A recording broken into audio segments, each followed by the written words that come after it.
So I realized that I hadn't again sat down and talked for a while, and I've just been thinking about a lot, especially because today in one of my comm classes we were talking about certain times where we chose to hold our tongue instead of speaking up on our opinion, especially in a group setting when the majority of the group is agreeing on one thing but you are thinking something of the opposite. At first we were proposing a time where we either just went along with it and stayed quiet, or other times where we decided to speak up, but then it became more of a focus on times that we did not speak up. And at first I couldn't really think of any times that I didn't speak up because I usually express my opinion and I have a hard time not expressing my opinion and holding my tongue. But once I started to think about it a little more, I was like, okay, no, like we do that all the time to simply avoid being problematic or just avoiding clashing and friction. And I don't know what's going on with my TikTok algorithm, but it's super accurate. And I saw this video and it said, avoiding the argument because it's not worth the fight is like using an emotional credit card. I was like, those feelings and those needs, or that thing in you that is not being seen, you'll push off for another time. But over years, that debt starts to accumulate. It feels like loneliness, emotional distance, anger, and it can make you feel resentful for the other person for not listening. But the reality is, we traded those times of being heard for feeling safe. And it's just crazy because that went along perfectly with what we were discussing in my class, and I feel like I unconsciously do that a lot. The one that really stood out to me was emotional distance, as well as loneliness. I've been feeling lonely a lot, so I think it's also because I don't want to spread negativity with people.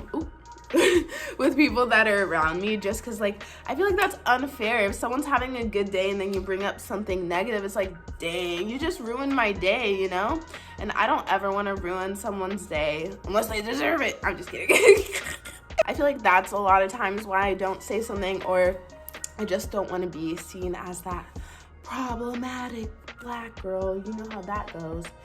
People's biggest worry in life is fear of failure, while other people's like being alone or whatever it is. And I was like, mine definitely, the thing that I worry about most in life is definitely fear of failure. And then I started thinking about how much I worry about failure, and it literally like dictates my life. And it's really toxic, actually.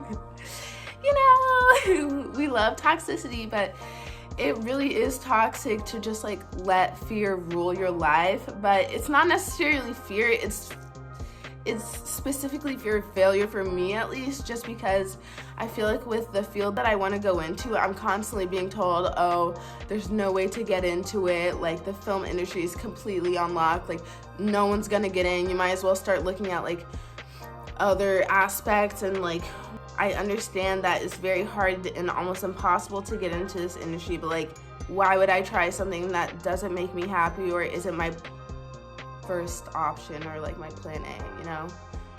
I'm a strong believer in not settling for plan B. I just feel very discouraged when like teachers and people around you that are in that, maybe they, because they have firsthand experience and are around it, can tell you like, listen, you're most likely not gonna get into this industry, like it's pointless. But I feel like even if someone is more versed in that and more experienced, they are not there to tell you how your life is going to go. They are not there to tell you what your fate is. And I already defeat myself enough, and I'm already my biggest critic, my biggest bully. I'm already like my biggest hater. All these haters out here, but I'm my biggest hater. Like, I really don't need extra people telling me to like worry about, oh, if you're gonna make it, you need to try harder. Like, are you working on this? Are you working on that? I'm already constantly thinking about that 24/7. Like, I never give myself a break, ever. I am emotionally drained because I did it to myself. So like, when people bring that up to me, it's like, I don't need the extra bringing it up. I already have it in my head 24/7. So it just like, a lot of times it makes me like my cup is already full and it makes me overflow sometimes when I hear that. I also saw this other quote, which was, it's so simple. I feel like that's everything in life. Everything in life is so simple, but it's just finding a way to execute it that works for you and your lifestyle and the way that you understand things. But I saw this other quote and it said, what if it does work out exactly how you imagined it or greater? Entertain that thought. And I feel like I'm some motivational person. I'm really like, that's not me. I'm definitely a pessimistic person. Not to put that on myself, but it's a fact. Like I was talking about how I always expect the worst to happen because I don't want to be let down. And I've done that for a really long time. Like as long as I can remember, I've always expected the worst so that I don't get let down, because being let down for me personally is like one of the most painful experiences. Like being let down by anything, even if it's not like someone else let me down, oh my God, I let myself down. Like me letting myself down is also like the most painful thing I've ever endured. And every time it happens, it just like rips my heart apart. But seeing that quote of saying to entertain the thought that yes, it's gonna work out exactly how I imagined, maybe even better, like it's not even that I doubt myself, because I don't. It's just like I need to stop preparing for the worst.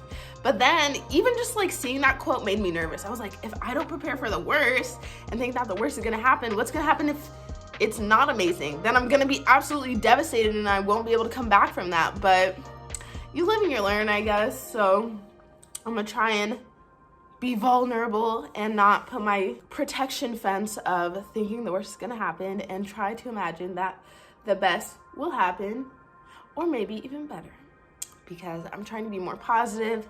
And I've just been seeing a lot of videos that inspired me, and even just talking about it in my class about times that many people just didn't speak up.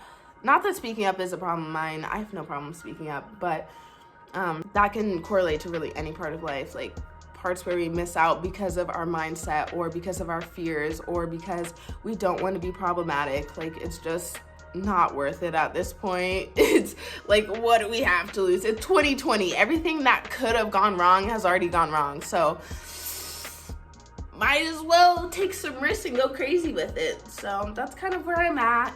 So I'm about to do my hair because first of all, I've been thinking about doing my hair like this all week because I've only curled it like these specific curls once, and we already know that doing makeup and doing hair are very relaxing things. So that's what I'm gonna be doing right now.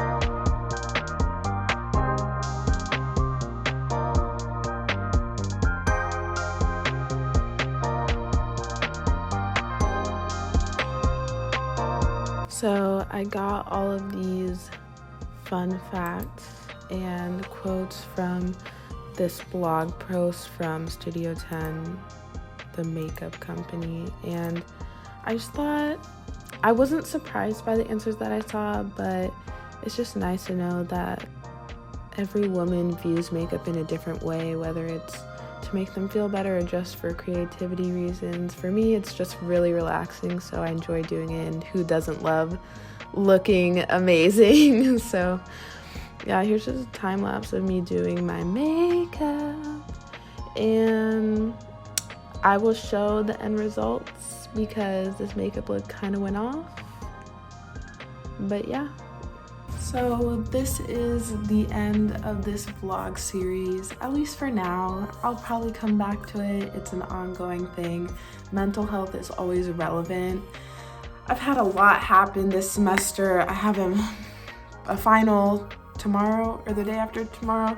So it's just a lot going on right now. Just life has been happening, but This is kind of sad actually, but I recently, just about a week ago, decided to stop being vegetarian, and I've been vegetarian for 5 years now and I don't think I'm going to not be vegetarian forever, but I just want to try something a little bit different right now because I feel like I've been gaining so much weight because I feel like I'm never full, and then I just have so many carbs and bread, and I feel like if I just need to try a diet where I'm having protein and vegetables and that's it. So that's kind of what I'm trying out right now. I hate supporting the meat industry, but sometimes change is good, and that's what I'm trying out right now. I'll let you guys know how it's going. Hope everyone has a wonderful Christmas because Christmas is literally next week. I didn't even realize it's so close, but I hope everyone enjoyed the vlog. Hopefully it helped you in some way. I know just sitting down and even just talking to myself has helped myself in a way. It's just like talking feelings out and things like that. So yeah, thanks for watching. Bye.